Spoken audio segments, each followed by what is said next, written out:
Although it's a topic surrounded by controversy, there's a chance that in ancient times, intelligent life may have existed on Mars.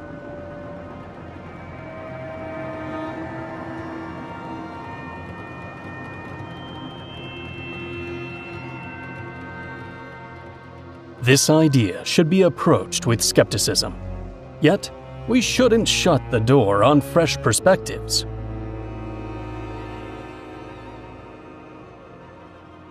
In fact, it's not a concept held by only those who dare to challenge the boundaries of knowledge.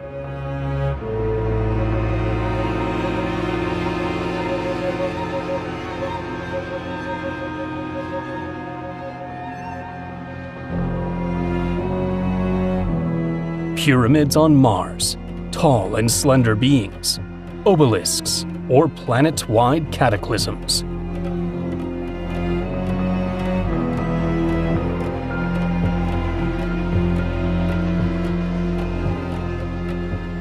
These accounts are found in a declassified document that surprises and unsettles with the details it reveals.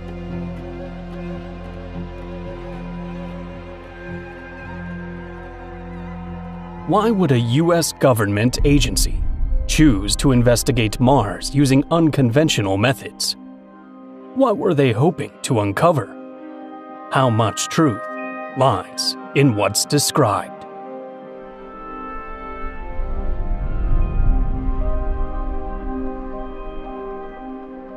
Next, we'll try to answer those questions by diving into a document that defies logic and stirs both wonder and disbelief.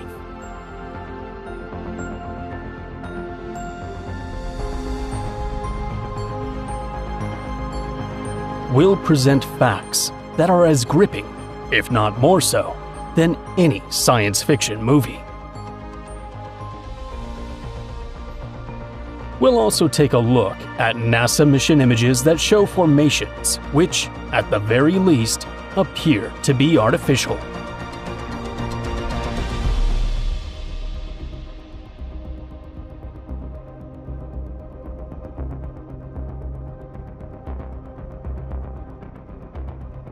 I cannot teach anybody anything. I can only make them think. Socrates.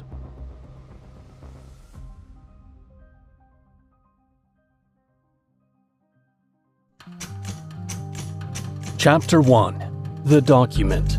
Mars Exploration. May 22nd, 1984.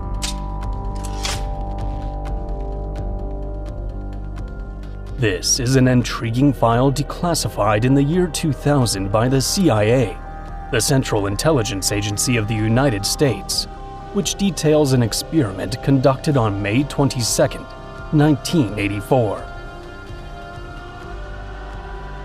The goal was to explore what might exist in very specific regions of Mars. During the session, the monitor would give the subject said to have psychic or even remote viewing abilities a set of coordinates.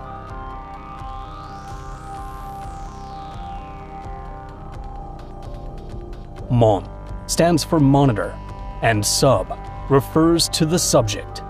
The monitor would be the CIA agent or session guide, while the subject was the person with alleged remote viewing capabilities.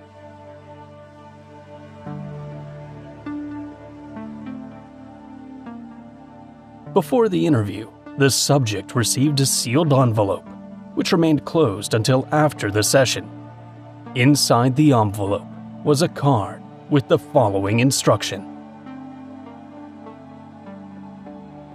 The planet Mars. Time of interest approximately 1 million years BC.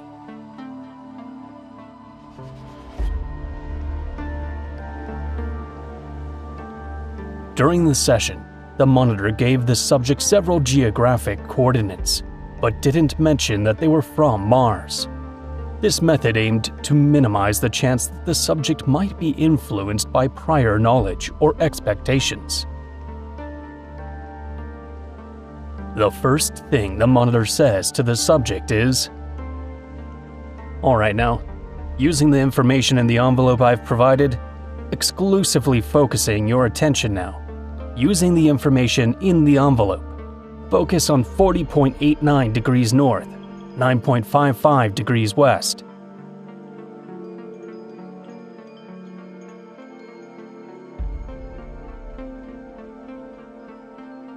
This raises the first question.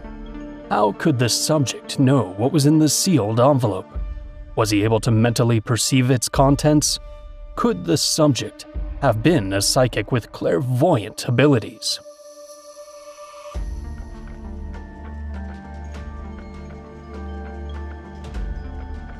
After a few responses from the subject, the monitor says, "All right, move in time to the time indicated in the envelope I've provided you, and describe what's happening."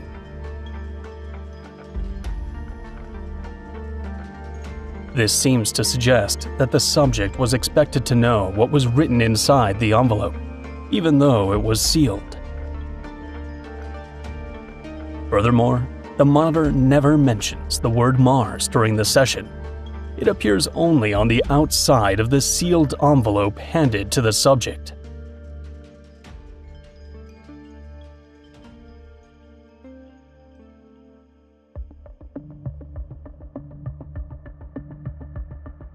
If the subject truly read the contents mentally, it would have occurred through what is known as extrasensory perception or psychometry.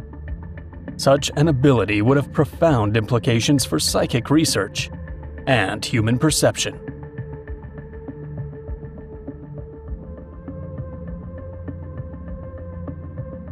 Did the subject possess mental abilities that allowed him to read the information in the envelope? Or did he infer it indirectly through cues from the monitor? What exactly did the monitor know?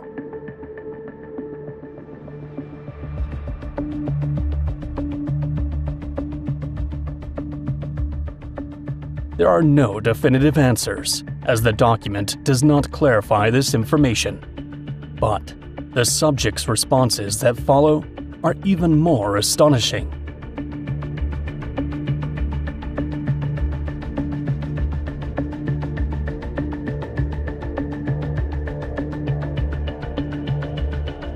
Chapter 2. The Session. The Subject's Descriptions. The first coordinates given by the monitor to the subject are 40.89 degrees north, 9.55 degrees west. The subject surprisingly says, "I want to say it looks like I don't know, it sort of looks, I kind of got an oblique view of a pyramid or pyramid form. It's very high. It's kind of sitting in a large, depressed area." When reviewing modern images of these Martian coordinates, one can indeed spot a kind of mountain not far from the target point, although the area shows no visible signs of pyramids.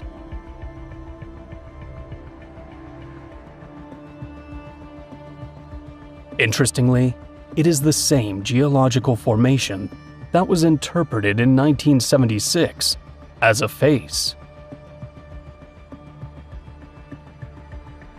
However, years later, it was confirmed to be just a mountain.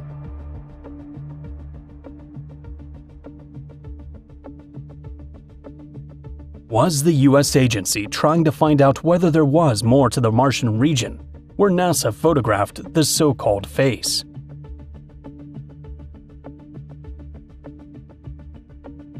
Why did the subject mention pyramids?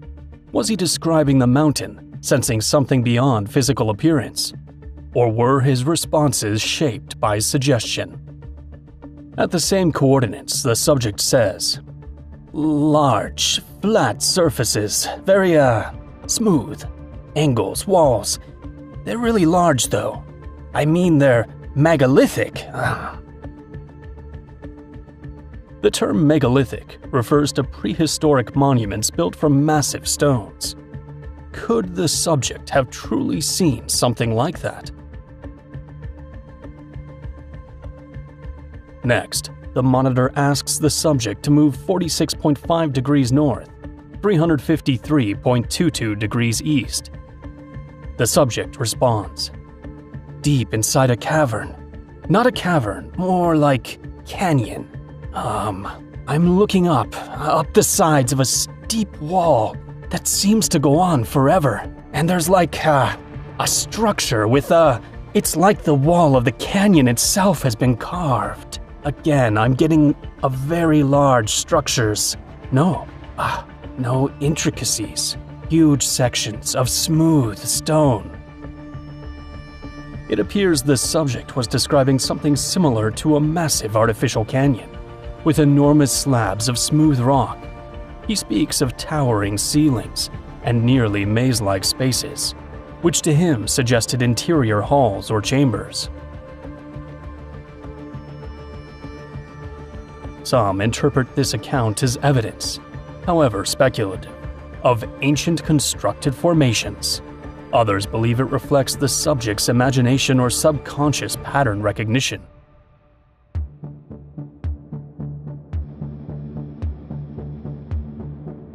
Modern imagery of that Martian region, captured by orbiters like the Mars Global Surveyor, Mars Reconnaissance Orbiter, or European probes, have shown no carved canyons or artificial structures. What's seen in high-resolution images of these Martian coordinates are natural geological formations, craters, plateaus, gullies, and cliffs, typical of Mars's surface.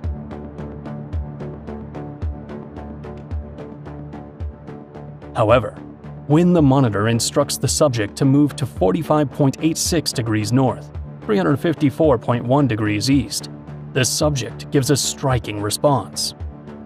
They have appears to be the end of a very large road, and there's a marker thing that's very large. Keep getting Washington Monument overlay. It's like an obelisk. Exploration of that Martian area reveals no obelisks or vertically shaped artificial structures. No monument-like formations have been identified in satellite imagery. Next, the monitor directs the subject to 80 degrees south, 64 degrees east. The subject says, "The pyramids. Can't tell if it's overlay or not because they're different. Got both, and they're huge." Shortly after, the subject adds, "They're like shelters from storms." The monitor tells him to go inside one of the structures. The subject says, "Different chambers, but they're almost stripped of any kind of furnishings or anything. It's like a strictly functional place for sleeping."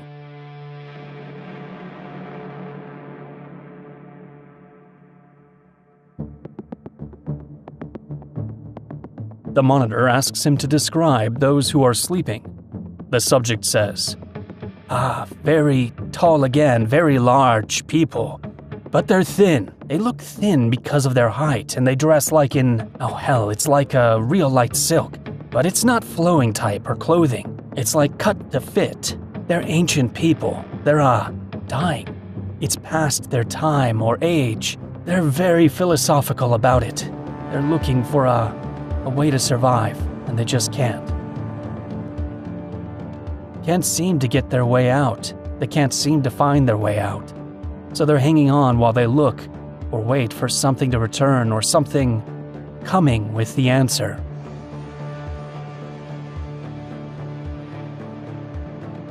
When the monitor asks what these ancient beings are waiting for, the subject replies, "There evidently was a group or a party of them that went to find a new place to live.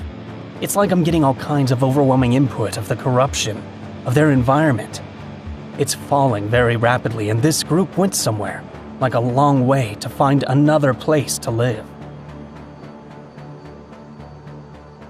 The monitor says, "All right, now before you leave this individual, ask him if there is any way that ask him if he knows who you are, and is there any way you can help him in his present predicament?" The subject states, All I get is that they must just wait. Doesn't know who I am. I think he perceives I'm a hallucination or something. When asked how the other beings left, the subject explains, "It looks like the inside of a larger boat, very rounded walls, and shiny metal." The monitor instructs the subject to go with them on their journey and find out where they're headed. The subject says, "Impression of a really crazy place, with volcanoes and gas pockets and strange plants, very volatile place. Difference is there seems to be a lot of vegetation, where the other place did not have it, and different kind of storm."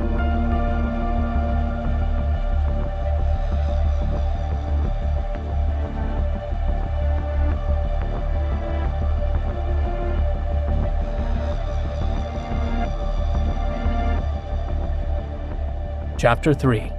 Possible Explanations. The descriptions provided by the subject are puzzling. What rational explanation can there be for the vision of these artificial structures and what appear to be extraterrestrial beings?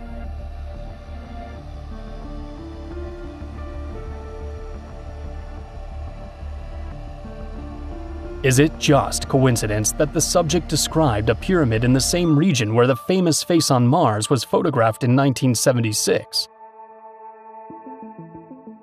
It's important to note that the monitor guide never mentioned the word Mars. Only a sealed envelope with the general session context was given to the subject.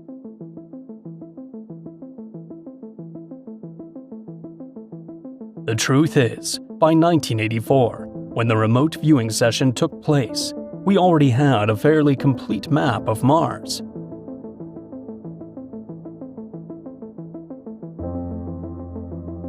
Missions like Mariner 9 and the Viking orbiters had photographed and charted nearly the entire planet.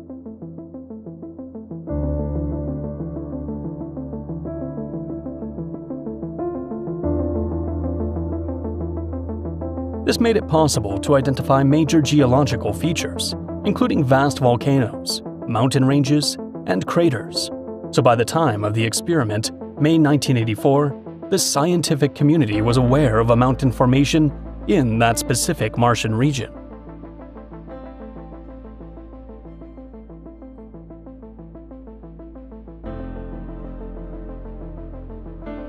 The precise location of the face was known, and by the late 1980s, authors like Richard C. Hoagland were already discussing alleged monuments on Mars.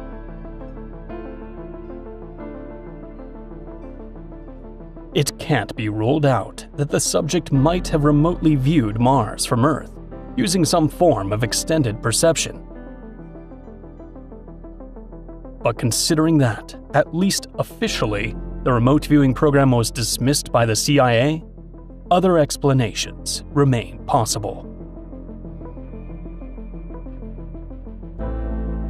This highlights one of the core weaknesses of the remote viewing method. There is no objective mechanism to ensure that the subject is truly perceiving the location specified by the coordinates.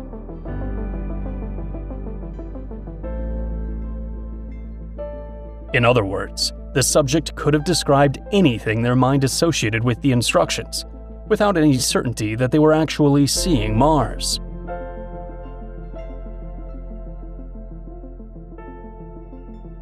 If the subject claimed to be observing Mars, how could the monitor confirm it? On the other hand, it's also possible that the psychic might have accurately perceived some visions while missing the mark on others.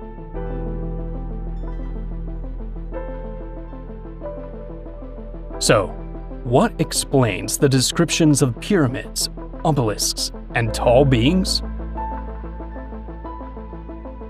One possibility is that the subject genuinely had remote viewing capabilities and did see Mars, along with those structures and slender humanoid figures. Another option, as we'll see next, is that the subject was influenced by the culture of the time, when Mars was already popularly linked with ancient civilizations.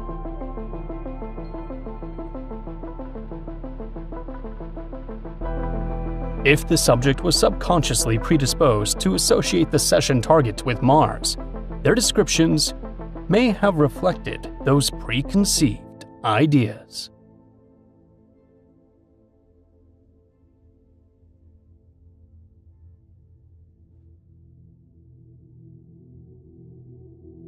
Chapter 4: The Face on Mars and Other Discoveries. The image known as the Face on Mars originated from a photograph taken by the Viking 1 probe in 1976.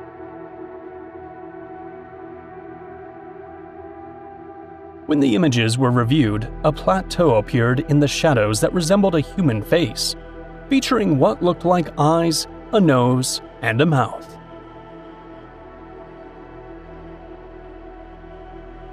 This discovery made a strong impression on space exploration enthusiasts and quickly drew media attention.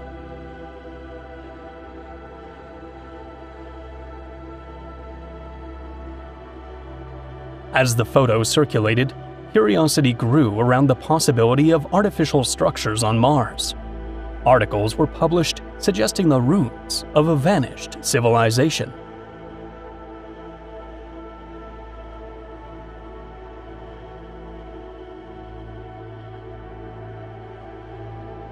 Some theories proposed that the face had been sculpted thousands or even millions of years ago. Highly speculative ideas, but ones that gained traction in amateur circles.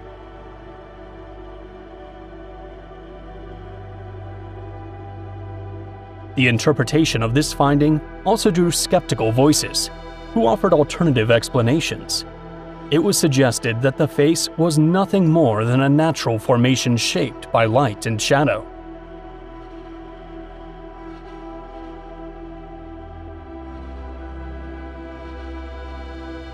Erosion combined with the position of the sun over the Martian surface would be enough to create the illusion of human-like features.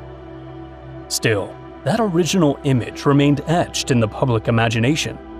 It was evocative, hinting at the possibility of a forgotten past, where beings once carved massive monuments into the Martian landscape.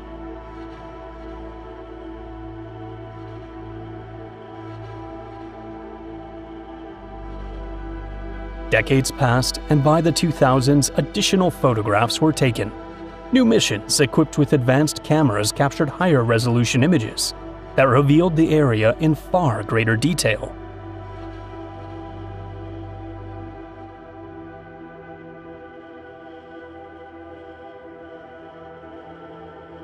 The interplay of light that had once suggested facial features became much less striking under different solar angles.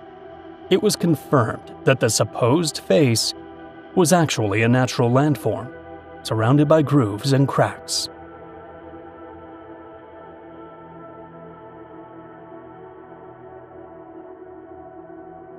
Interestingly, one image hosted on the University of Arizona's digital platform shows this formation with a square-like appearance and seemingly straight edges. It was captured by the Mars Orbiter camera, which orbited the planet between 1997 and 2006. Is this an artificial structure or a natural formation?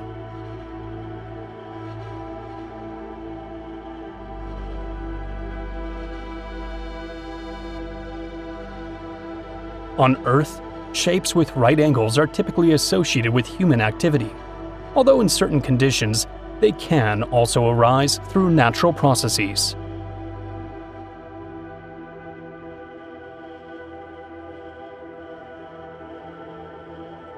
On Mars, there are other natural formations that resemble a smiling face or even a heart. Straight-edged shapes on the Martian surface could result from tectonic activity, erosion, or ancient geological processes. It's also possible that Martian winds may have shaped a form with sharp edges, though that tends to be less common.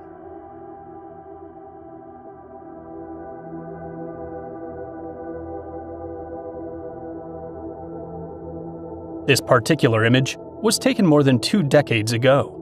so whether the structure is artificial or natural, it may now be partially buried under Martian dust. Perhaps in the future, robotic or human missions will explore the area to find out what's really there.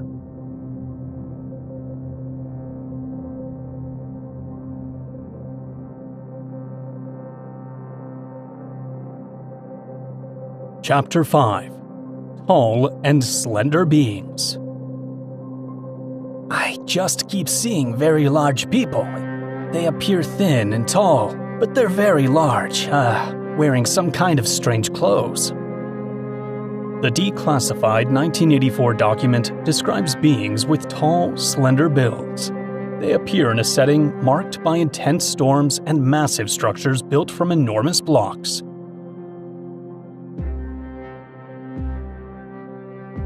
The account notes that these beings wore unusual garments and seemed to be experiencing a period of great hardship, as if they had lost a former era of glory. The subject conveys a sense of melancholy, like they were waiting for something that never came.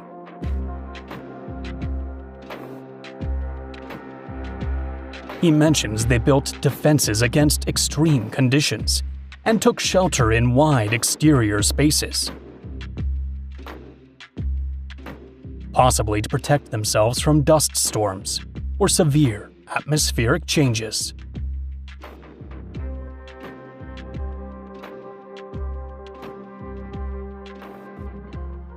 It's possible that the detail about their height reflected popular culture at the time. From the mid-20th century onward, there was growing fascination with science fiction and visitors from other worlds.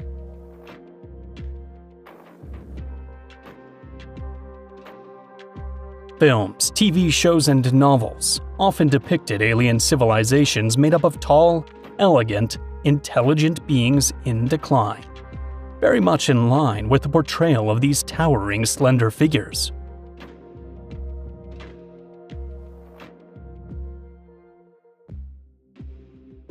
But what if the subject in the 1984 document actually saw real beings?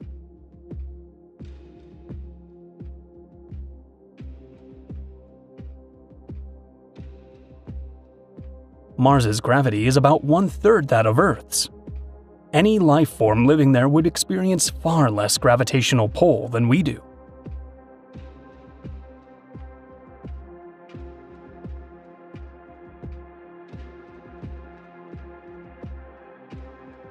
To put it in perspective, someone weighing 132 pounds or 60 kilograms on Earth would weigh just 44 pounds, or around 20 kilograms, on Mars.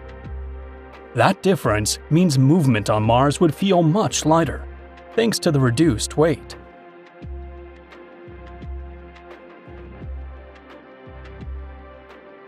It's conceivable that extremely tall and slender creatures could have once existed on the Martian surface.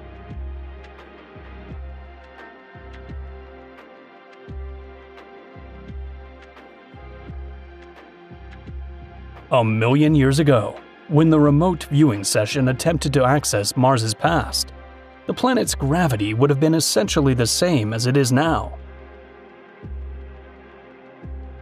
But there are other factors that determine the development of complex life forms like these humanoid extraterrestrial beings.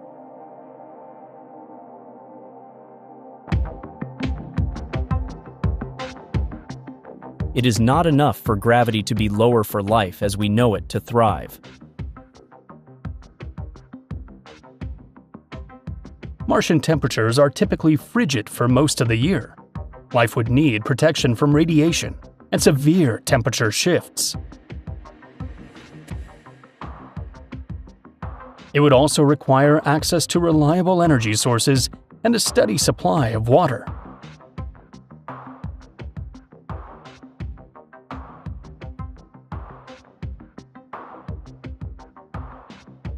Roughly 3 to 4 billion years ago, Mars is believed to have had a thick atmosphere, moderate temperatures, and stable liquid water.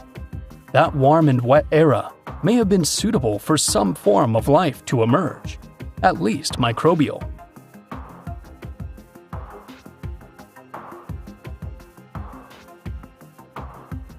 As the planet gradually lost its atmosphere and became cold and dry, water vanished from the surface or became trapped underground as ice.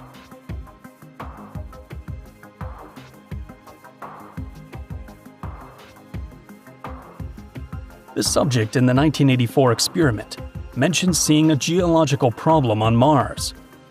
Was he referring to the planet's worsening conditions for sustaining life?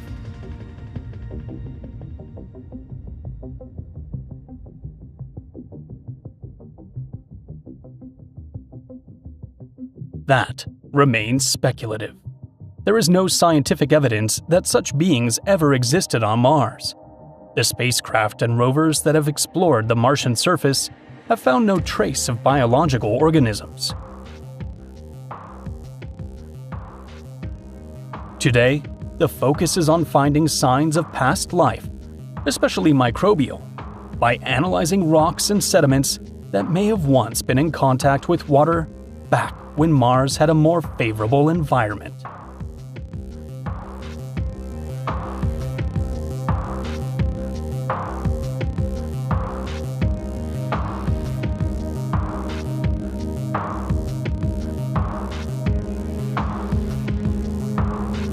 Chapter 6: The Obelisk. They have appears to be the end of a very large road, and there's a marker thing that's very large. Keeps getting Washington Monument overlay. It's like an obelisk. The moment the subject mentions an obelisk while describing the area near 45.86 degrees north and 354.1 degrees east is particularly striking. He refers to the Washington Monument, a tall, vertical structure, as if identifying a massive landmark. The word obelisk is often associated with ancient Egyptian culture, though similar monuments exist around the world.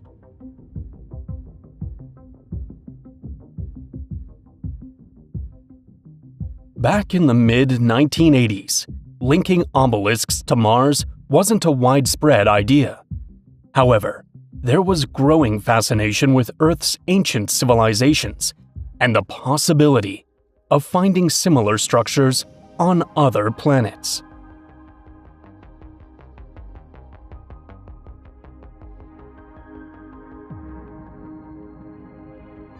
Various films and publications played with the concept that Mars might have once hosted advanced societies that left behind monumental ruins.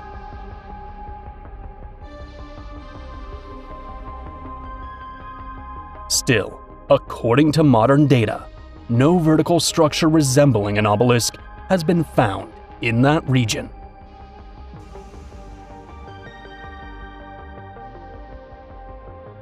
High-resolution images taken by orbiters and probes show terrain marked by hills, craters, and formations shaped by wind and geological activity.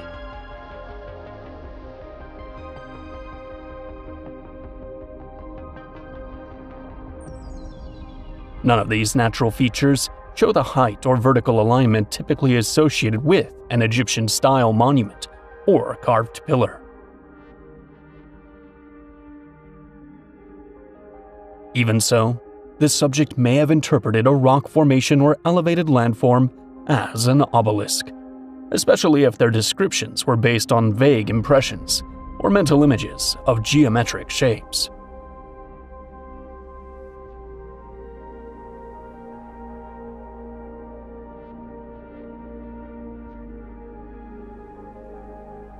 Another possibility is the human tendency to recognize familiar patterns, a phenomenon known as pareidolia, which can cause elongated or isolated shapes to resemble obelisks or towers.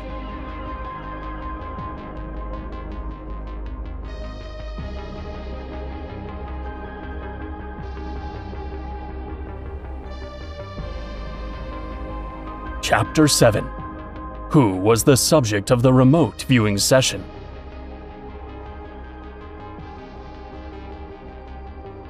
The subject of the experiment has not been officially identified.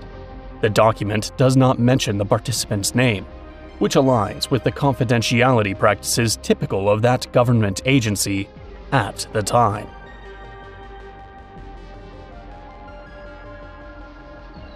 In remote viewing experiments, subjects were often government employees, military personnel, or private contractors believed to have psychic abilities.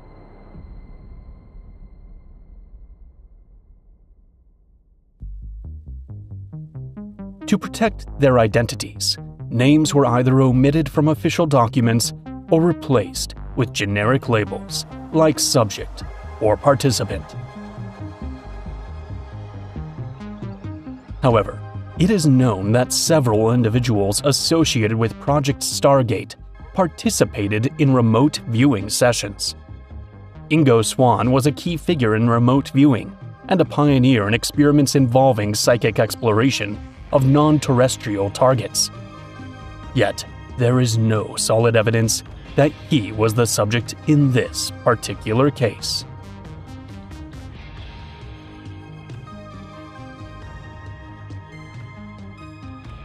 Joseph McMoneagle was another prominent participant in the sessions and has spoken publicly about his involvement, though he never claimed a connection to this specific document.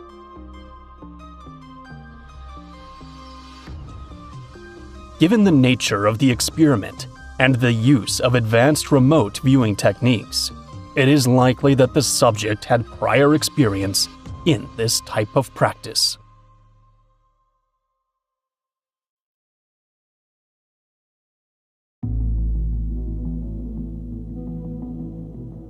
Chapter 8: Pyramid Suspicions Since the 1970s.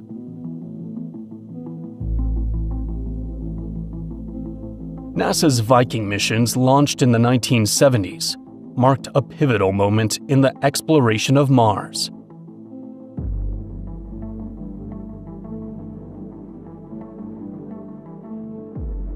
Two orbiters and two landers sent back detailed images of the red planet.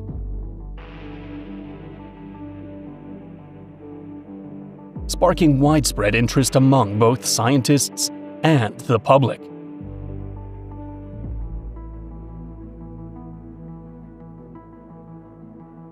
Before these missions, only blurry photos from earlier spacecraft were available, but the Viking probes provided a much clearer view of the Martian surface.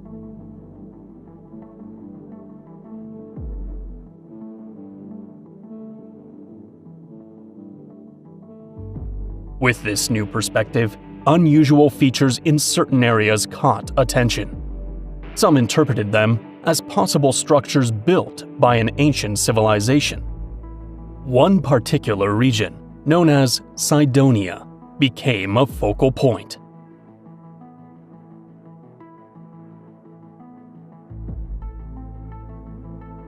The area was filled with hills and eroded plateaus, yet some photos revealed shapes that resembled pyramids or symmetrical monuments.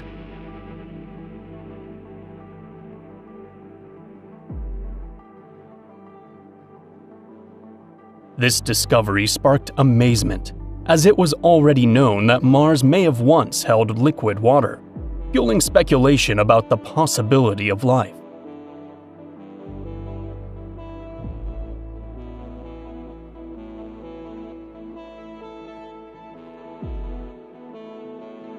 Interpretations of the images varied depending on the audience. Some publications spoke of clearly defined pyramid-like structures, analyzing shadows and outlines to estimate size and symmetry.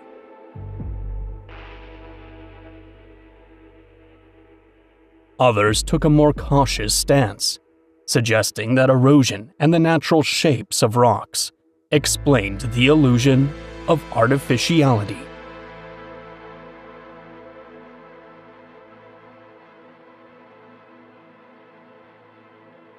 Fascination grew further when attempts were made to connect these supposed buildings with ancient cultures on Earth. Certain texts drew comparisons between Egyptian pyramids and the Martian ones, hinting at a possible link.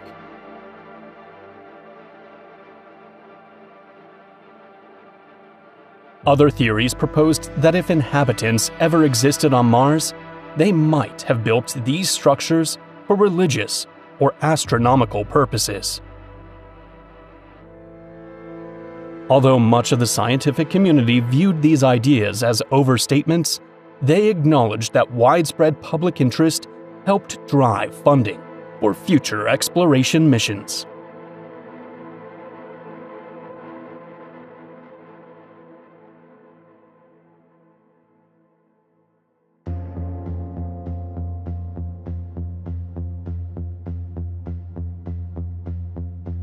Chapter 9: Remote Viewing and Government Agencies.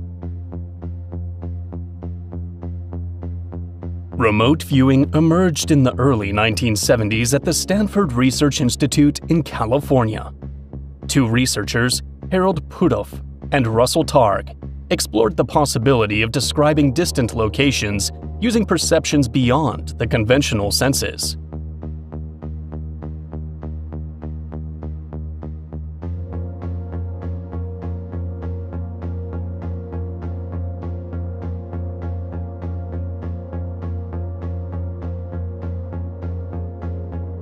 The CIA and other U.S. federal agencies became increasingly interested around 1972, when reports circulated that the Soviet Union was investing resources in psychic research.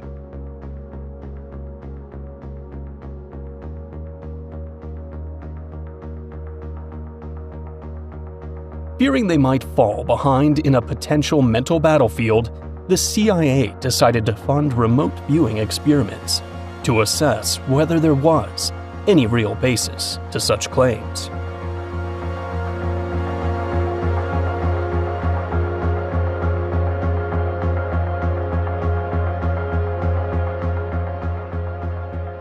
In 1995, after a review conducted by the American Institutes for Research, the CIA concluded that remote viewing did not offer a clear benefit for operational intelligence.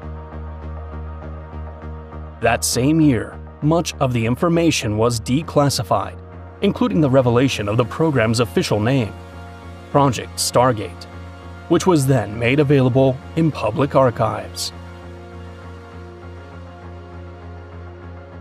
Project Stargate was the umbrella name for several research programs focused on extrasensory perception, funded and managed by U.S. agencies from the late 1970s through the mid-1990s.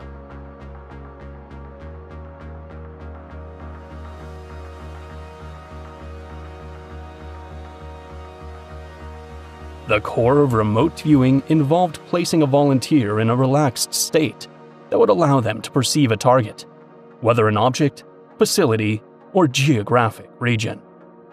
Numerical coordinates or other cues were assigned to guide the session.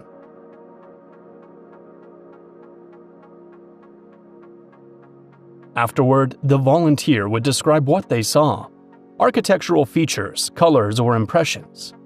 The goal was to cross-reference the descriptions with independent data to check for accuracy.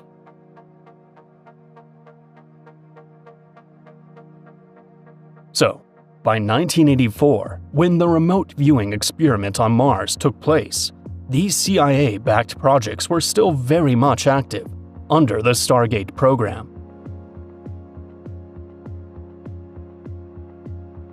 The image of the face on Mars had been released in 1976, years before the session was conducted. For this reason, some have speculated that the CIA may have been curious to find out whether there was anything unusual in that particular Martian region.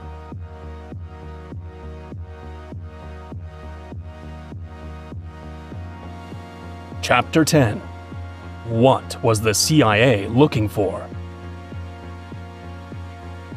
The CIA has never officially explained its reasons for exploring remote viewing on Mars, but there are several plausible theories.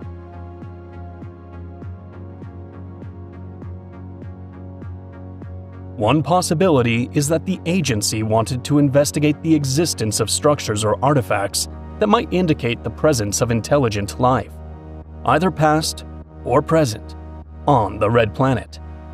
At the time, science had not found definitive evidence of life, but speculation surrounding the Viking images and theories about Martian civilizations may have encouraged further inquiry. Another theory suggests the CIA was simply testing the range and limitations of remote viewing. Mars, as a distant and inaccessible target, posed a unique challenge to see whether this technique could produce accurate descriptions of remote or unreachable locations.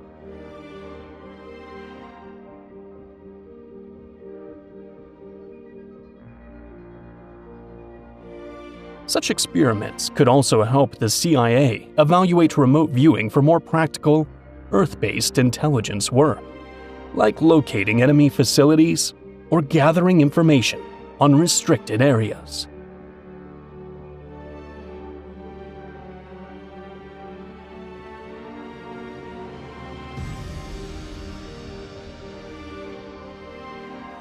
The most speculative theory holds that the US government already had knowledge of extraterrestrial life.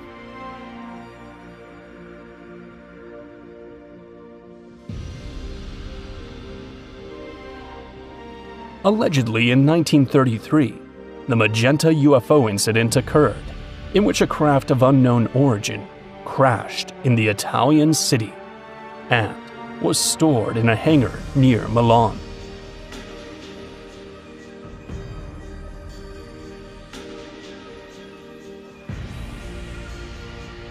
July 1947 marked the Roswell incident, where an alleged extraterrestrial craft and its occupants were reportedly recovered.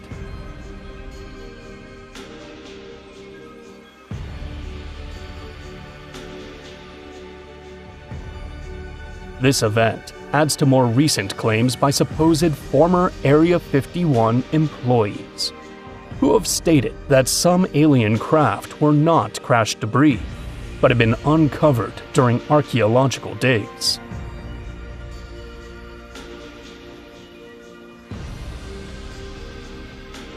Some believe these incidents all involve extraterrestrial technology, while others dismiss such claims. But there's more.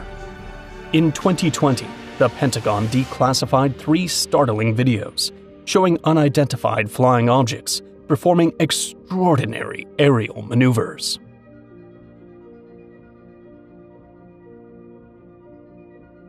In 2023 and 2024, former military personnel and government contractors testified before the U.S. Congress, making shocking claims about the recovery of biological entities and non-human spacecraft.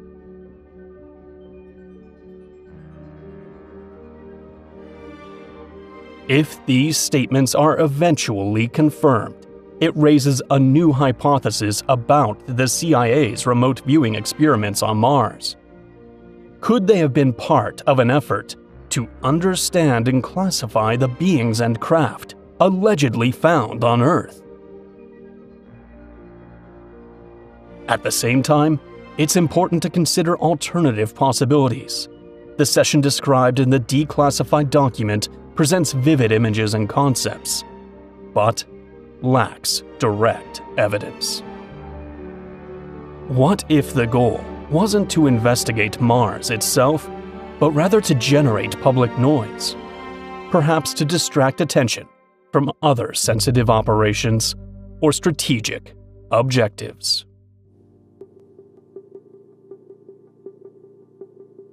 Chapter 11: The Fascination with Mars.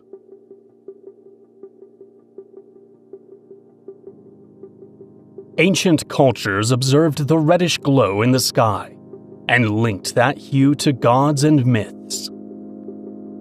Egypt, Babylon, and Greece included the planets in their records, reflecting a lasting interest in its movement among the stars.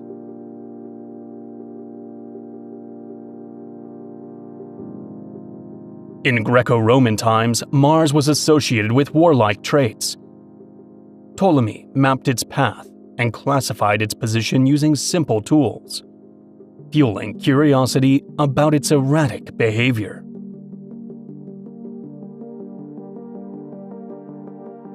Centuries passed, and the invention of the telescope sparked deeper study of neighboring planets. Galileo Galilei noticed a disk that looked different from the stars, while others tried to detect features on Mars' surface.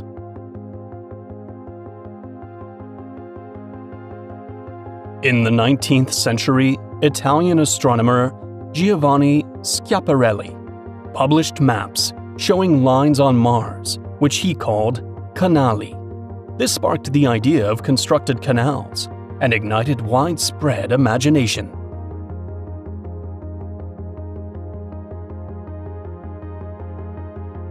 Percival Lowell expanded on this idea and argued for a network designed to carry water.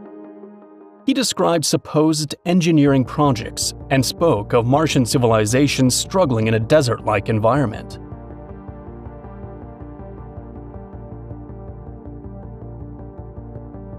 His lectures and writings stirred wonder.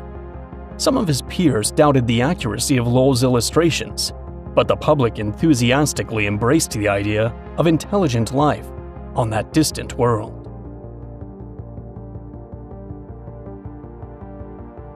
Early scientific debates sparked controversy.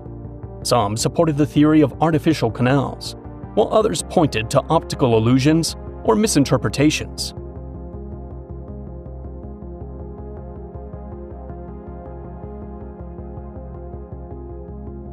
The media amplified these assumptions.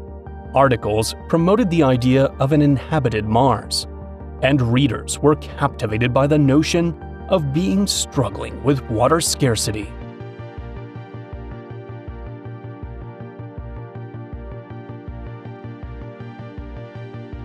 Literature added to this vision, with novels that captured both fears and hopes about contact with Martians.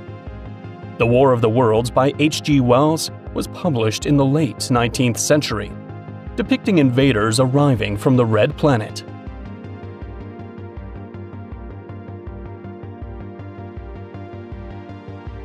That story caused a stir. It raised whether such beings would be peaceful or hostile. The book introduced the concept of a possible clash between civilizations, which resonated with those following scientific developments of the time.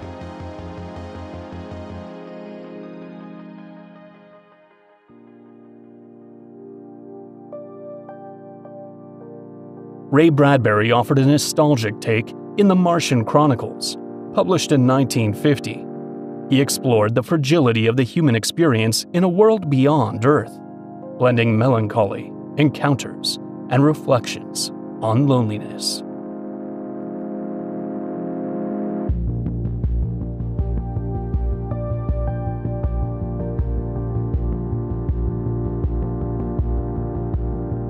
Mars became a staple of pop culture, featured in films, radio shows, and all sorts of storytelling.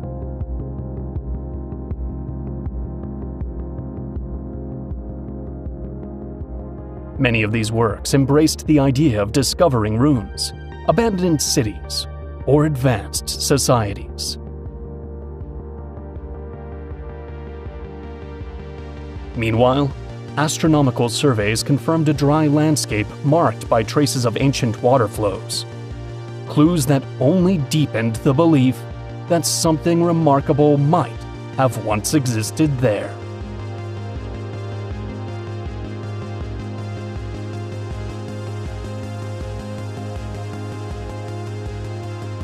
Chapter 12: Lost Cities – Analysis of Quadrangular Formations. Since the first probe sent back detailed images of Mars in the 1960s, theories have emerged about the possible existence of surface structures.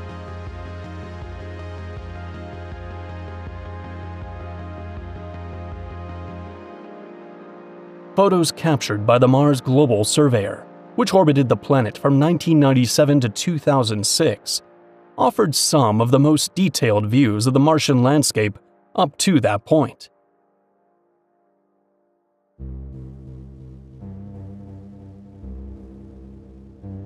Among the many regions photographed, certain areas displayed geometric patterns that appeared too orderly to be entirely natural.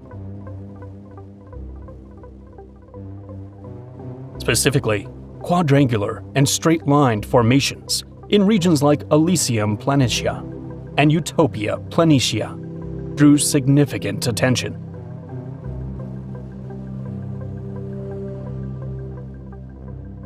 Some interpreted these configurations as potential remnants of ancient Martian cities, eroded buildings, or even canals linked by roads or walls.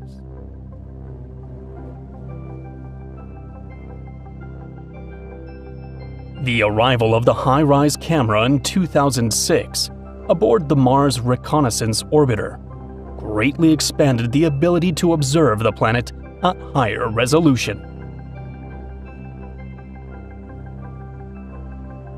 This technology captured features as small as 1 meter per pixel, helping clarify many formations previously thought to be artificial.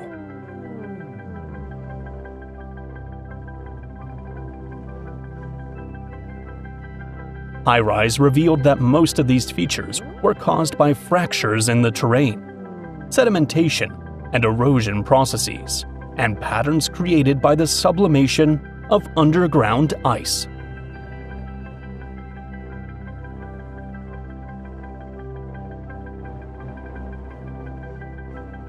Still, these scientific explanations haven't always convinced those who continue to believe in the possibility of ancient cities on Mars.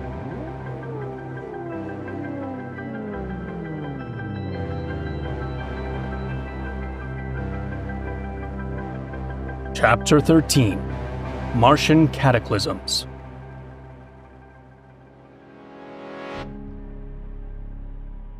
The declassified 1984 document, which describes intense storms and a geological disaster, has been linked in some circles to the idea of a planetary cataclysm.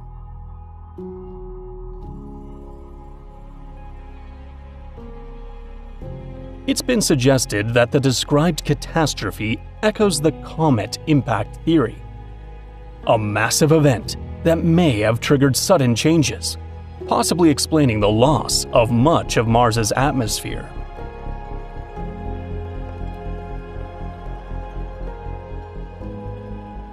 Data gathered by various probes indicates that Mars once had liquid water and a much thicker atmosphere.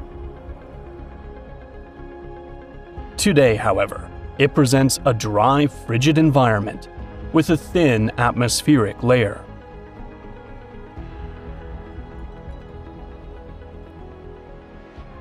A collision with such a large comet could have released enough energy to strip away part of that protective cover. The impact, or the resulting shockwave, might have sparked a period of initial warming, followed by rapid loss of essential gases.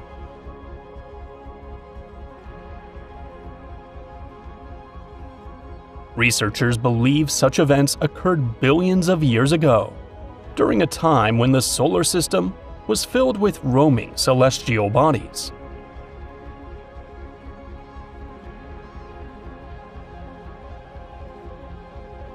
This comet theory is partially supported by studies showing massive craters. Mars's surface features vast basins, such as hellas, that could have been formed by ancient impacts.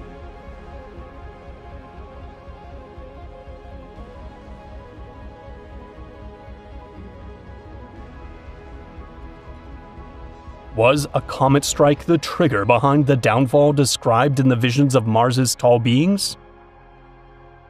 That remains yet another speculation without verifiable evidence.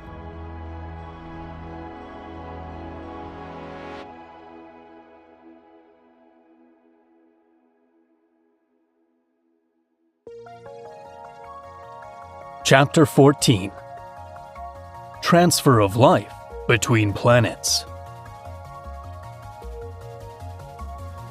This concept is known as panspermia, which suggests that life didn't originate on Earth, but instead arrived here from space via meteorites or other celestial bodies.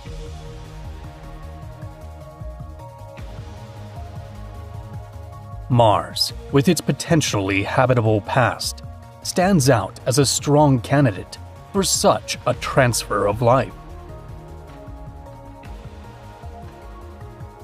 Billions of years ago, the red planet had warm and wet conditions, with liquid water on its surface.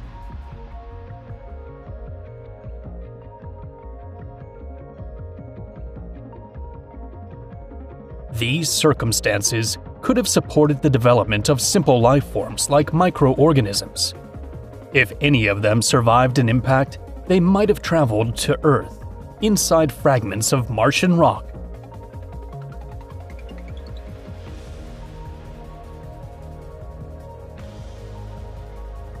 In fact, this process has been observed. There are meteorites on Earth that have been confirmed to come from Mars. Some studies have searched for life in them, though no conclusive evidence has been found so far.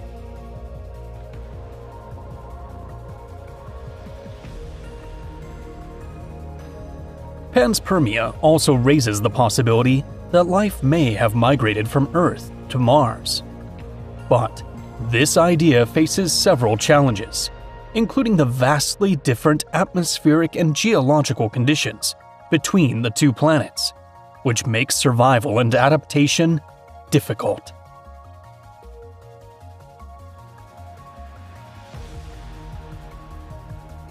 Another key consideration is the ability of microorganisms to endure the extreme environment of space. The odds of them surviving the journey and successfully establishing life on another planet remain low.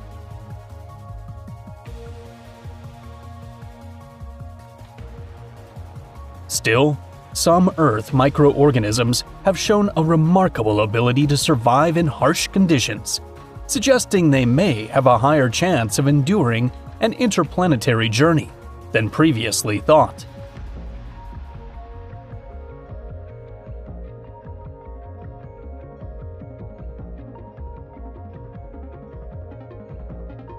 A specific form of panspermia is known as directed panspermia. The idea that intelligent beings from advanced civilizations deliberately send the seeds of life to other planets.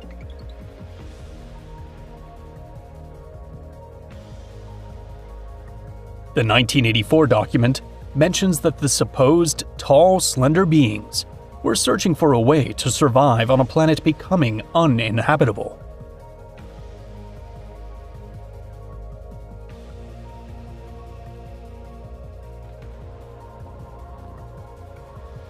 If Mars was once home to a thriving civilization, it's possible they turned their focus toward Earth as a potential refuge for survival.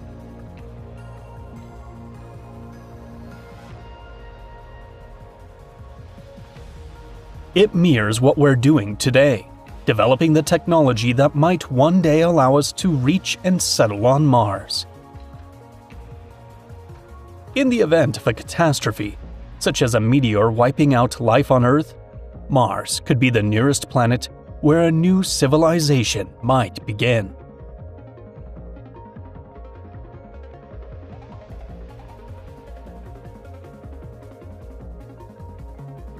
The subject in the experiment described groups of beings who set out in search of a place to survive, while others stayed behind on Mars, waiting for a return or a solution.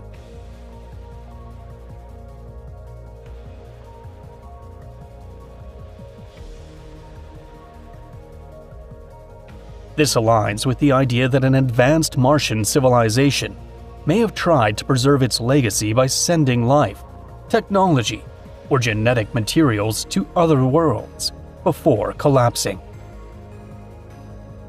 Once again, this remains purely speculative and cannot be verified.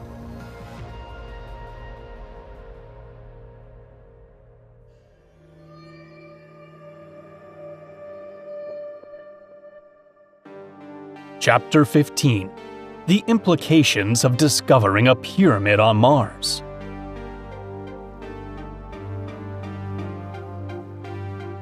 Discovering a pyramid on Mars would radically transform our understanding of the universe and of our own place within it. Such a finding would have far-reaching consequences, from science to pop culture, and would spark a wave of questions and challenges humanity would need to confront.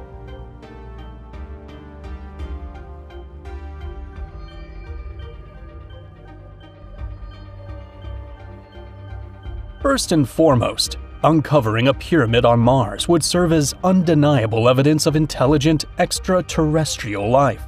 Until now, all signs of life on Mars have been limited to hints of ancient microbial activity.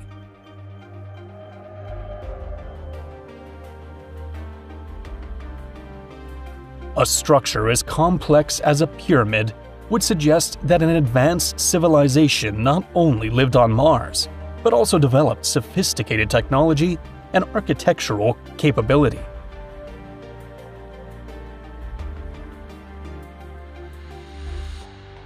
From a scientific standpoint, the presence of a pyramid on the Red Planet would open up entirely new avenues of research.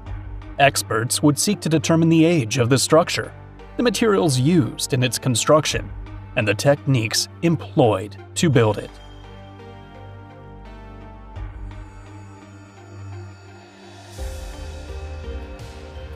In addition, analyzing the pyramid would offer valuable insights into Mars's geological and climatic history, helping scientists better understand how the planet evolved into its current state.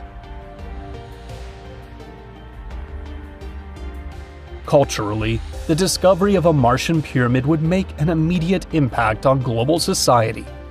Images and reports of the structure would spread rapidly through the media, igniting widespread public debate.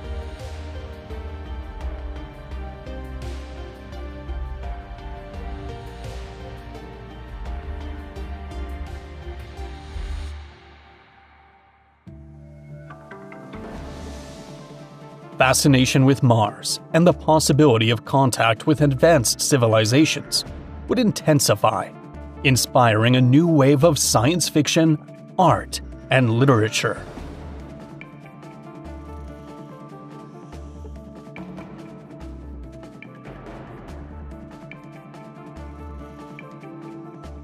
Religiously, such a discovery would prompt a re-evaluation of long-held beliefs and doctrines.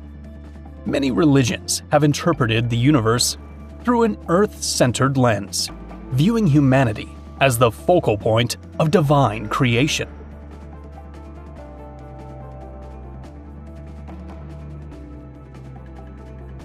Confirming intelligent life on another planet would challenge these views, leading religious leaders and believers to reinterpret sacred texts and teachings on the origin and purpose of life.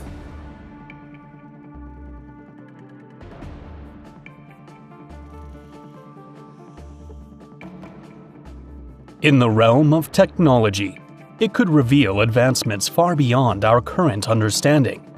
If the structure displays signs of sophisticated engineering, scientists would likely attempt to decode its systems and replicate its innovations.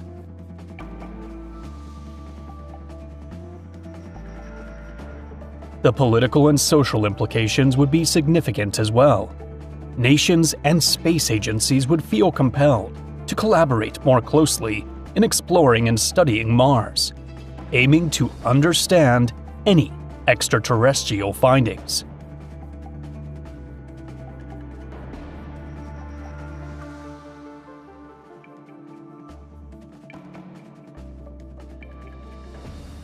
At the same time, competition to access and analyze the pyramid might intensify, sparking both cooperation and tensions between countries and private entities with space-related interests.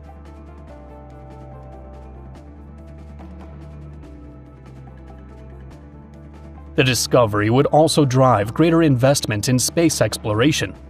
Humanity would feel more inspired than ever to launch continuous missions to Mars and other planets, seeking answers and possible unknown technologies.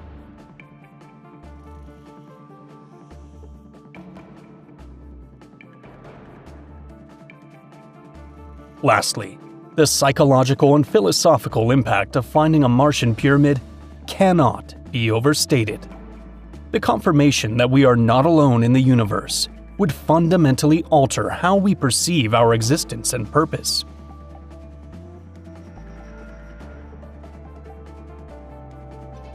Humanity might begin to feel a sense of belonging to a broader cosmic community.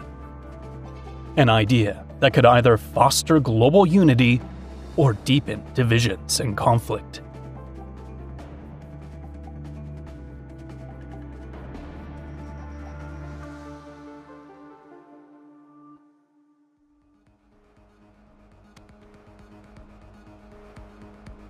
Chapter 16: The Skeptics: Arguments Against Martian Pyramids.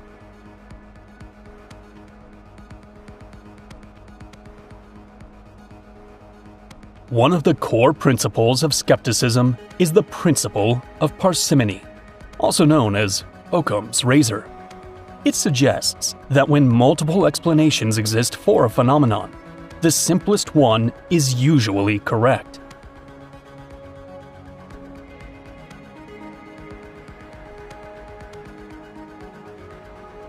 Applied to the supposed Martian pyramids, this principle favors natural explanations over artificial ones. Rather than concluding that complex structures were built by an advanced civilization, scientists believe the shapes seen on Mars can be explained by geological processes, such as erosion, meteorite impacts, and volcanic activity.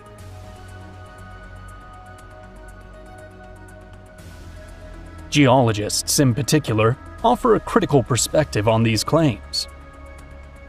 These experts have studied Mars's topography in depth using data from numerous space missions, including Viking, Mars Global Surveyor, and Mars Reconnaissance Orbiter.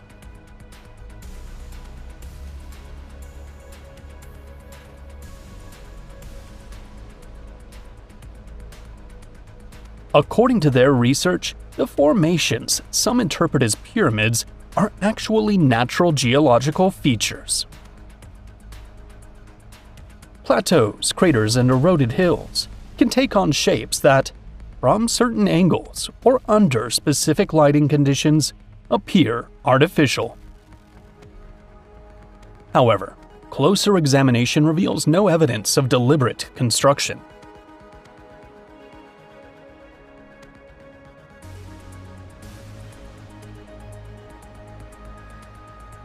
Another key argument is the complete lack of direct evidence for intelligent life on Mars. To date, no concrete signs of advanced civilization have been discovered on the Red Planet.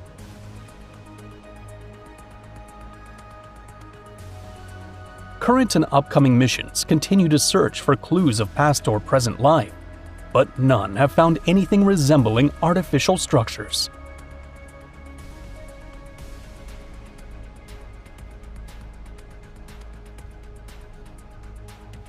The absence of tools, technology, or any remains of intelligent construction supports the skeptical viewpoint.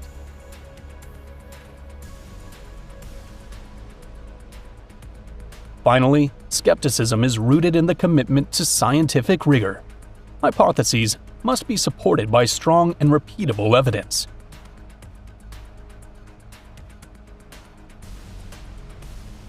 So far, claims about Martian pyramids lack verifiable proof and rely more on subjective interpretation than on objective data.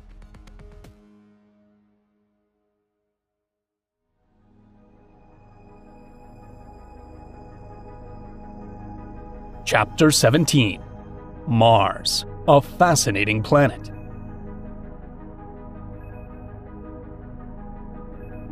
As a potential first step for humanity toward other worlds, Mars sparks deep interest and great anticipation.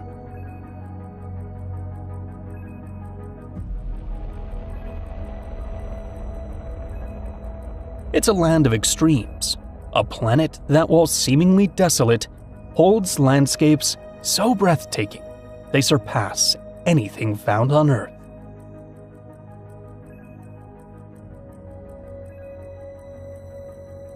One of the most astonishing features of Mars is Valles Marineris, a formation that defies imagination with its monumental scale. This canyon system, located near the Martian equator, stretches over 2,500 miles, or 4,000 kilometers, nearly a quarter of the planet's entire circumference.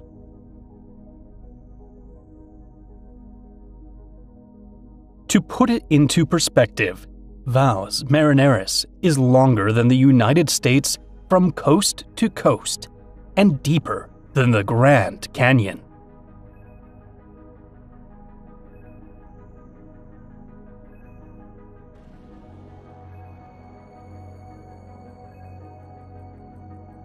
Another colossal feature of Mars is Olympus Mons, the largest known volcano in the solar system.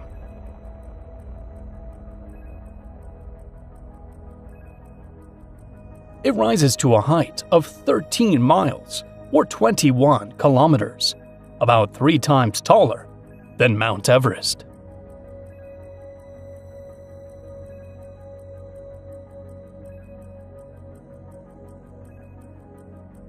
Its slope is relatively gentle, suggesting that it formed through long-lasting and repeated lava flows over millions of years.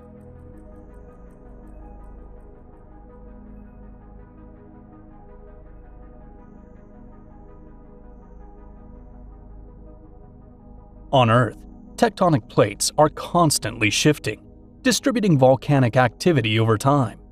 On Mars, the crust remains stationary, allowing a volcano to grow in the same spot for millions of years.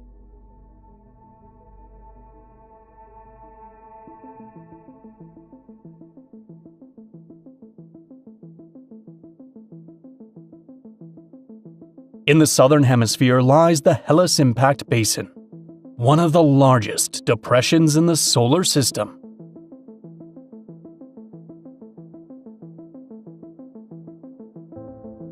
This massive crater, measuring about 1,400 miles or 2,300 kilometers in diameter, was created by an asteroid impact billions of years ago.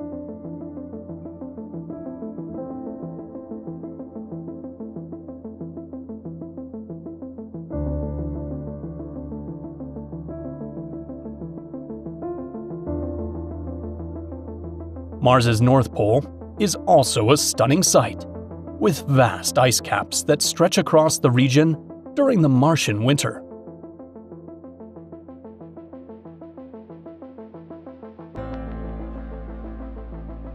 This polar cap is made of frozen water and solid carbon dioxide, commonly known as dry ice.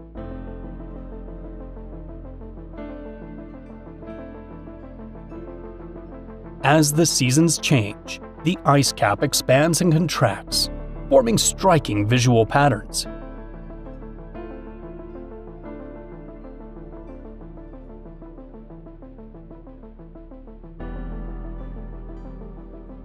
In contrast, the South Pole displays equally fascinating formations. One of the most intriguing is the so-called Martian spider, a radial network of channels that appears when carbon dioxide ice sublimates, turning directly from solid to gas.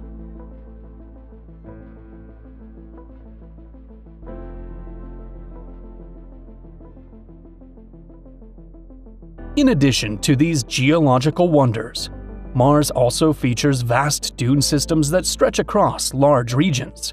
Shaped by wind, these dunes form intricate and ever-changing patterns over time.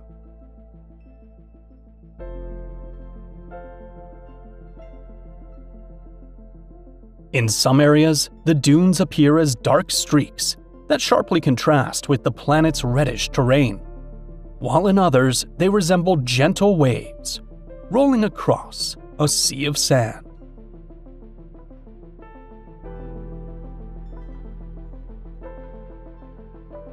Another notable location is Arja Mons, part of the Tharsis volcanic region. Though smaller than Olympus Mons, it remains a massive and impressive formation. Its crater shows signs of relatively recent volcanic activity, suggesting that Mars may have been geologically active more recently than previously believed.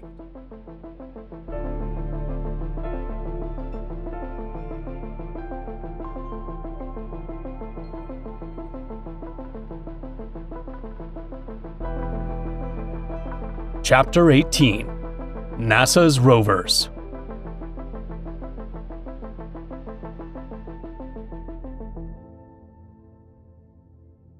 Since the first successful landing of the Mars Pathfinder mission in 1997, rovers have played a crucial role in uncovering the secrets of the Red Planet.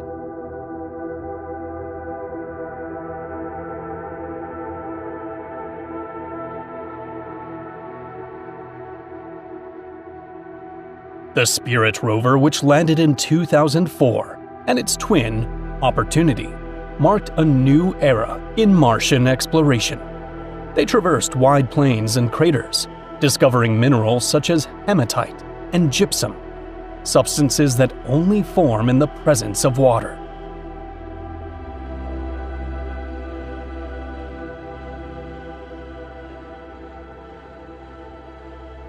Opportunity in particular found small iron-rich spheres, known as Martian blueberries, providing strong evidence that liquid water was once present on Mars for extended periods.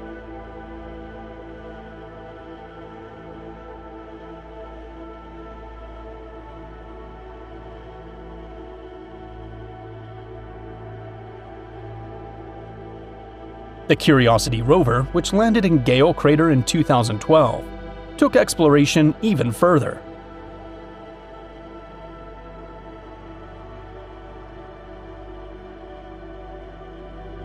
Outfitted with advanced instruments, including high-resolution cameras, a chemical lab, and a drill, it analyzed sediment and rock that once lay at the bottom of a lake.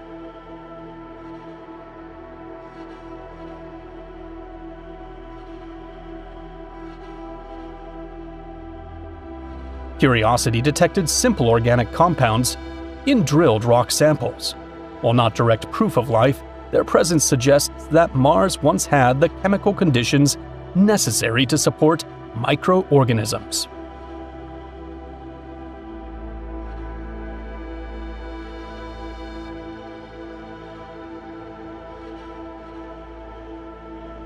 Another major discovery by Curiosity was the detection of seasonal fluctuations in methane levels in the Martian atmosphere.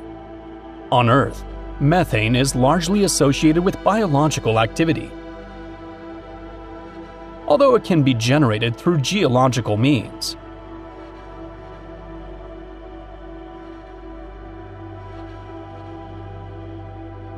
Its intermittent presence on Mars raises compelling questions about whether there might be a biological source, though no conclusive evidence has been found so far.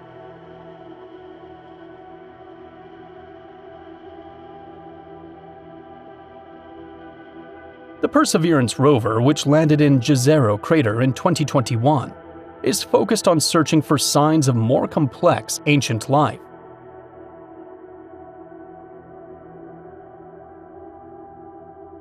This crater was chosen because it contains an ancient river delta, a location that, on Earth, would be ideal for preserving microscopic fossils.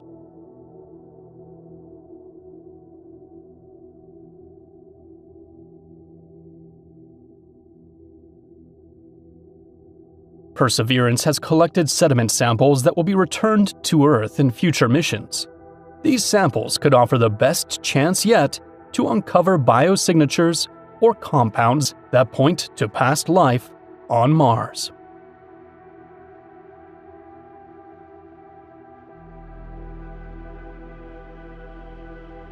With all these advancements, one question naturally arises.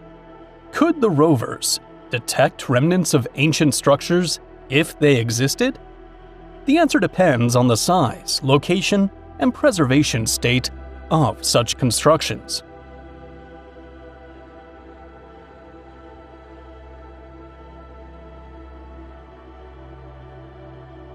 Rovers are equipped to analyze soil, rocks, and chemical compounds, but they also carry cameras and sensors capable of spotting unusual patterns in the landscape.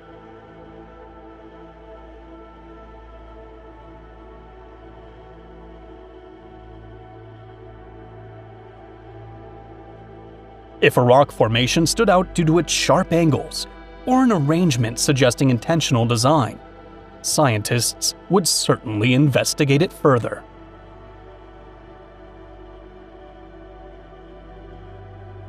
However, rovers have their limitations.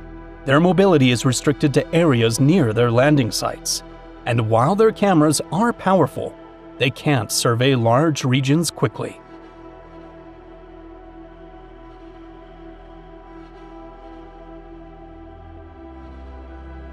Additionally, Martian erosion, wind, and dust may have buried or obscured any possible ancient structures, making them hard to distinguish from natural surroundings.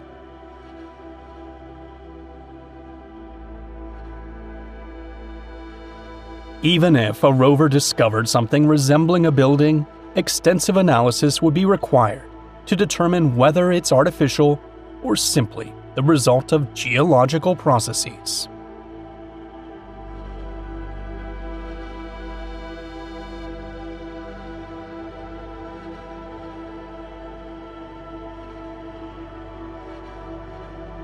Chapter 19. Is it possible to discover ancient structures on other planets?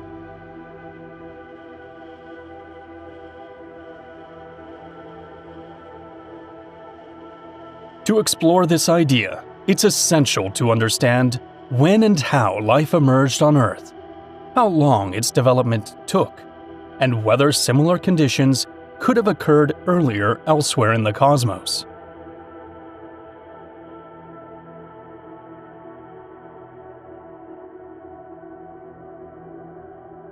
Life on Mars appeared about 3.8 billion years ago, almost immediately after the planet stabilized following its formation 4.5 billion years ago.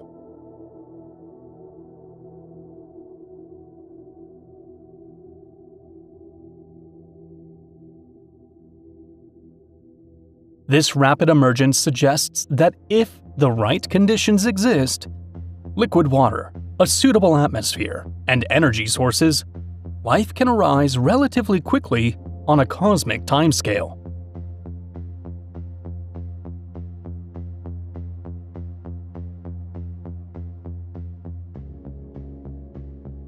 However, the transition from simple life forms like microorganisms to complex organisms took billions of years.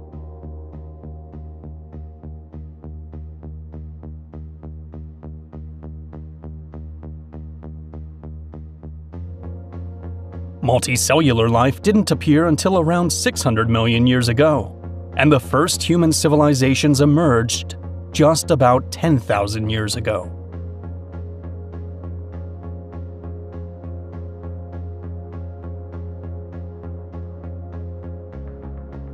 A blink of the eye in the cosmic timeline. The universe is approximately 13.8 billion years old, meaning Earth and its life came along quite late in comparison.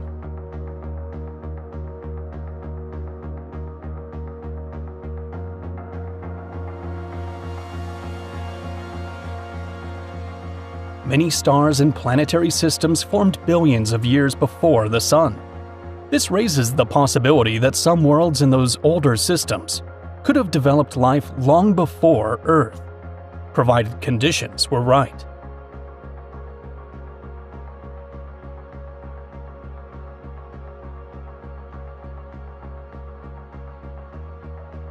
If intelligent civilizations once existed on those planets, they would have had ample time to reach unimaginable levels of technological and cultural advancement, and possibly to leave behind traces of their existence, such as buildings or artifacts.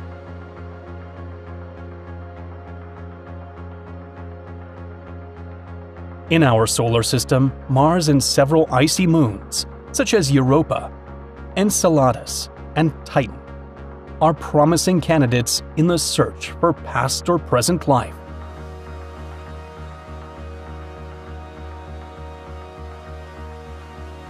As previously discussed, Mars once had liquid water on its surface and a denser atmosphere billions of years ago.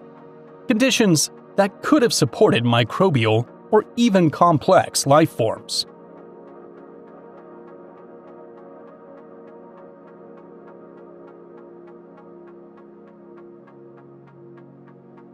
The moons, meanwhile, possess subsurface oceans beneath their icy crusts, kept warm by gravitational interactions with their parent planets.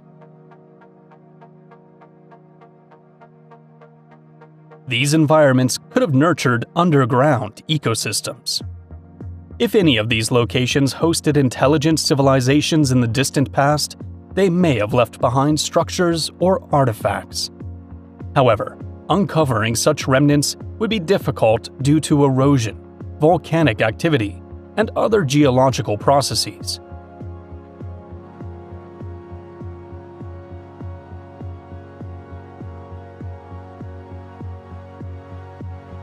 Beyond our solar system, exoplanets located in the habitable zones of their stars represent another realm of possibility.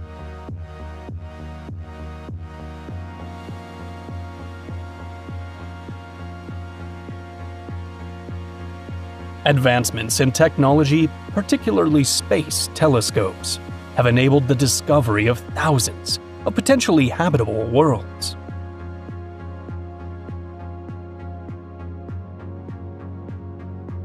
If some of these planets are significantly older than Earth, they might have once been home to civilizations that no longer exist. Yet, those traces remain in the form of orbital structures.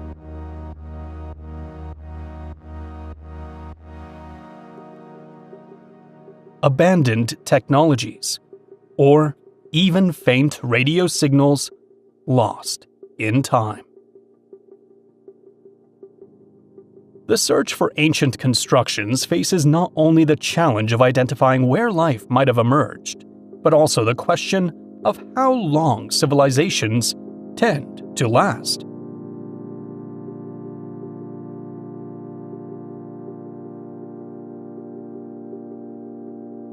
On Earth, many civilizations have vanished due to natural disasters, internal conflicts, or climate shifts.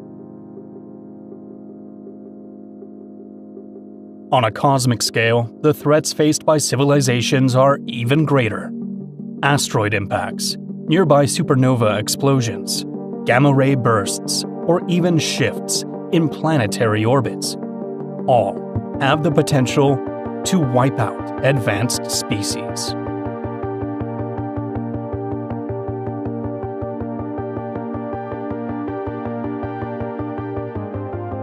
Additionally, civilizations might bring about their own downfall through war, environmental collapse, or resource depletion.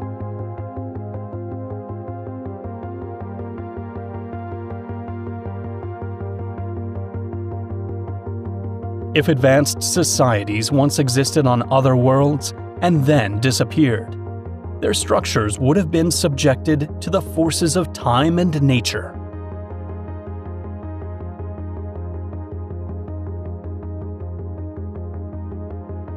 On planets with dense atmospheres, wind and rain could erode buildings within just a few million years. Meanwhile, on airless bodies like the Moon, constructions would endure much longer, though they'd still be vulnerable to meteorite impacts and cosmic radiation.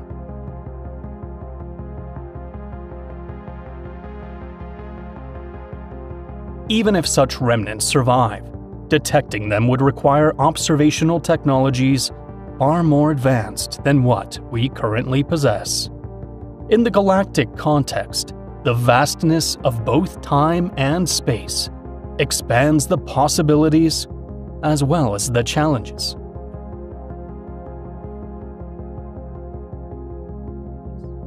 Of finding evidence of lost civilizations.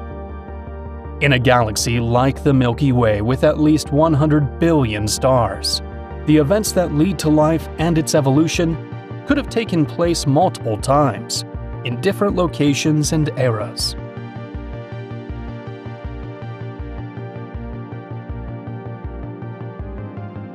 This means that perhaps several civilizations existed before us, but have already gone extinct.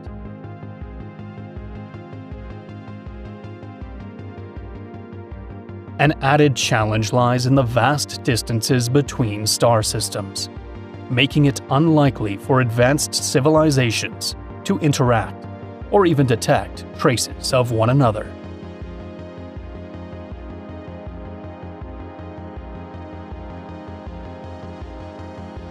If ancient structures ever existed in other galaxies, detecting them would be incredibly difficult due to the limitations of our current instruments and the fact that the light reaching us from those galaxies reflects events that occurred millions or even billions of years ago.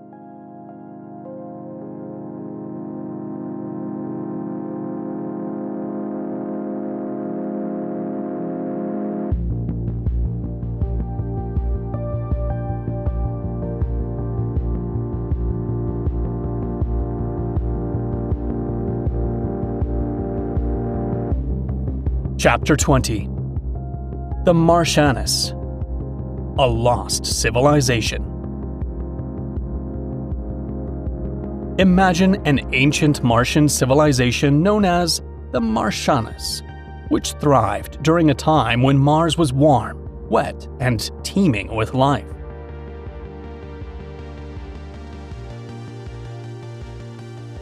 The Martianus emerged billions of years ago in an era when Mars had vast oceans, flowing rivers, and the thick atmosphere that supported conditions similar to those of early Earth.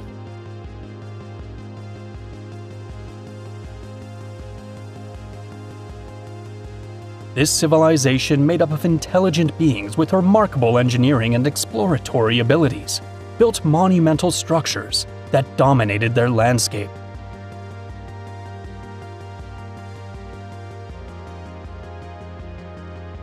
They were a species adapted to Martian conditions, with tall, slender bodies suited to the planet's lower gravity. Their cities rose across fertile plains and valleys near bodies of water, reflecting an advanced level of architectural and scientific knowledge.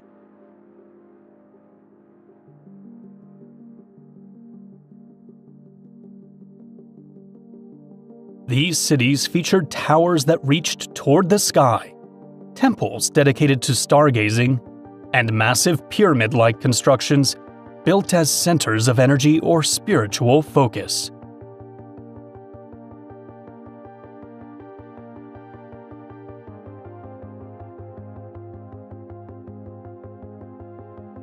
But Mars was not always a stable place.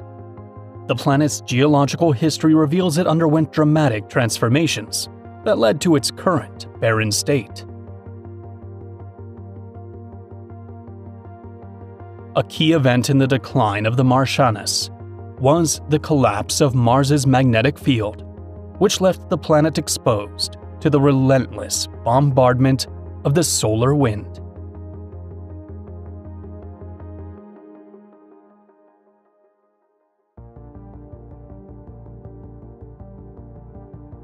This quickly stripped away the atmosphere, reducing surface pressure and making it impossible to retain liquid water. As the oceans and rivers vanished, the Martianus faced an unprecedented crisis.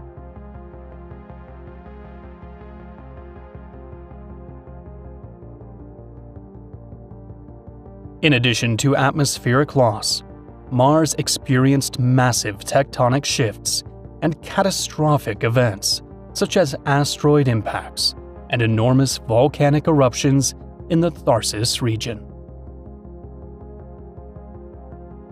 These disasters devastated the Martian ecosystem and fragmented the Martianus communities. With their natural resources dwindling and their environment growing ever more hostile, the civilization was forced to take desperate action.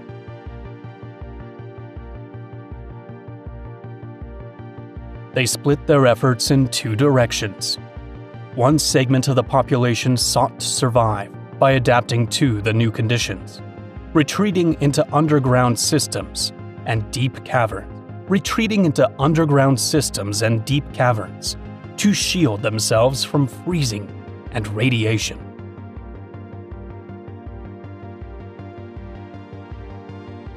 The other group, driven by their advanced technology and spirit of exploration, set out to escape Mars in search of a new home.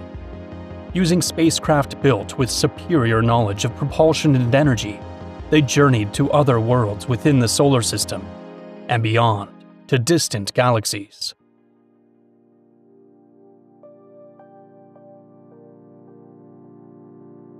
Over the course of millennia, the civilizations on those planets developed myths of gods who descended from the sky, deeply influencing humanity.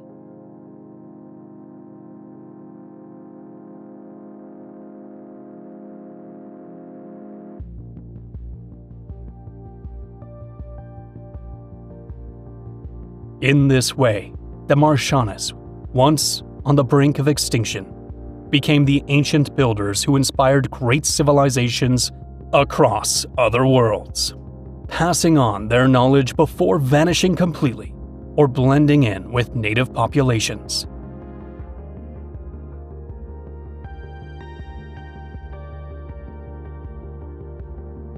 As the ages pass, the structures left behind on their home planet faded from view or were buried entirely. Yet, their legacy in the cosmos lived on.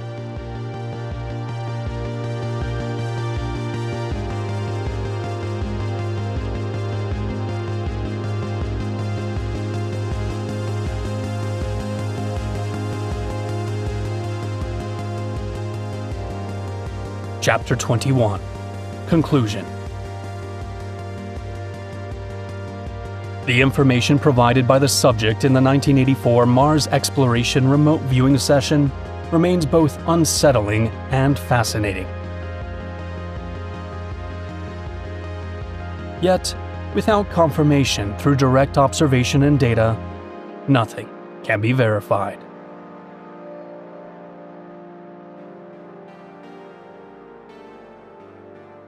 One possibility is that the descriptions shared by the subject during the session stem from subjective perceptions, cultural influences, or even subconscious imagination, rather than reflecting actual realities on Mars.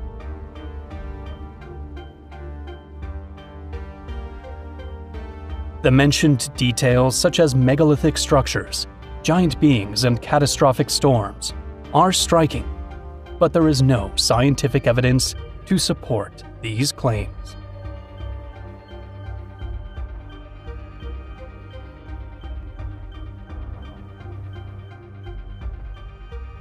Remote viewing, though explored by the CIA and other agencies as part of experimental Cold War-era programs, has not proven to be a reliable method for gathering verifiable information.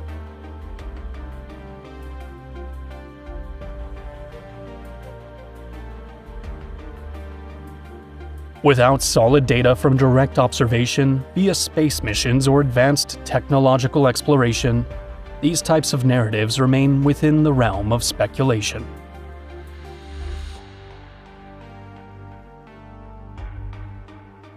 Truth is not a predetermined destination, but a horizon each person must strive to reach on their own. With the information presented, every individual has the freedom to decide which ideas to embrace, which to question, and whether to open themselves to unexpected horizons.